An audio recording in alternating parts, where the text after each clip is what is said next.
এক কথায় অসাধারণ, অনন্য। টি-টোয়েন্টিতে ওয়েস্ট ইন্ডিজের মাটিতে তাদেরকেই হোয়াইট ওয়াশ করলো বাংলাদেশ। অথচ এই ওয়ানডে সিরিজে যখন বাংলাদেশ হোয়াইট ওয়াশ হলো, তখন কি ভেবেছিল যে বাংলাদেশ টি-টোয়েন্টি সিরিজটা আসলে জিতবে, ওয়েস্ট ইন্ডিজকে হোয়াইট ওয়াশ করবে?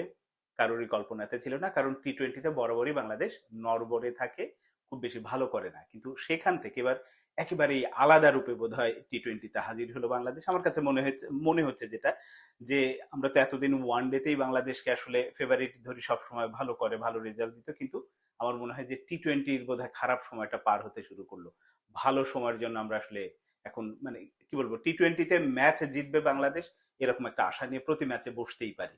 কারণ অসাধারণ এক গ্রুপ দাঁড়িয়ে গেছে যারা আসলে ম্যাচ জয়ের ক্ষমতা রাখে। আজকের ম্যাচে একেবারে আলাদা করে যদি বলতে হয়, সেটা হচ্ছে জাকের আলী অনিকের ব্যাটিং এর কথা। মানে মন ভুলানো, দুর্দান্ত। ৪১ বলে ৭২ রানের অপরাজিত ইনিংস, এটা তার ক্যারিয়ার সেরা।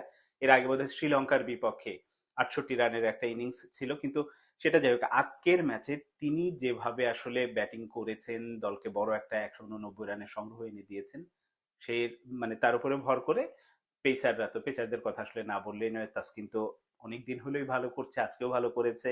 হাসান মাহমুদের কথা যদি বলি, মেহেদী হাসানের কথা, সবাই মানে একটা গ্রুপ পারফরমেন্স যেটা বলে, দলীয় পারফরমেন্স, সেটাই হয়েছে।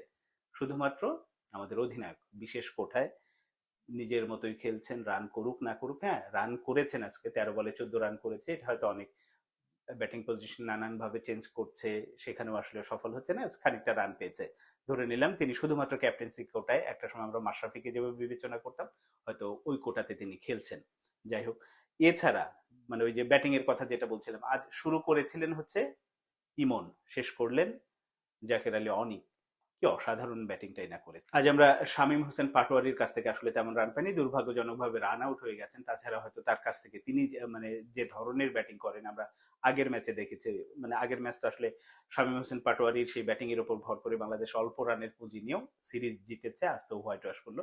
সবকিছু মিলে সার্বিক বিচারে আমার কাছে মনে হয়েছে যে বাংলাদেশ বোধহয় টি-টোয়েন্টিতে, এটা সিরিজ জিতে গেল বা হোয়াইট ওয়াশ করলো জন্যই বলা তা না।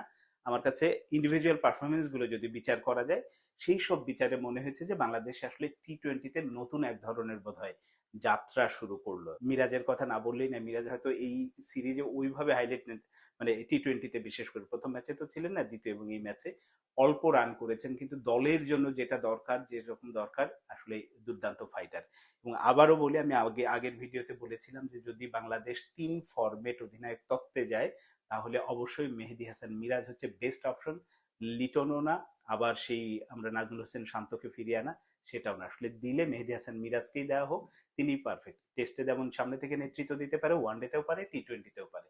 যে পারে আসলে তাকেই দেওয়া উচিত, সেভাবে আগানো উচিত আমার মনে হয়। যে এবং সেটা দিলে, এই যে আমি বলছি যে টি-টোয়েন্টিতে নতুন দিনের যাত্রা শুরু হলো, আমার মনে হয় সেই যাত্রাটা মিরাজের হাত ধরে আরো বেশি বেগবান হবে, আরো ভালো হবে।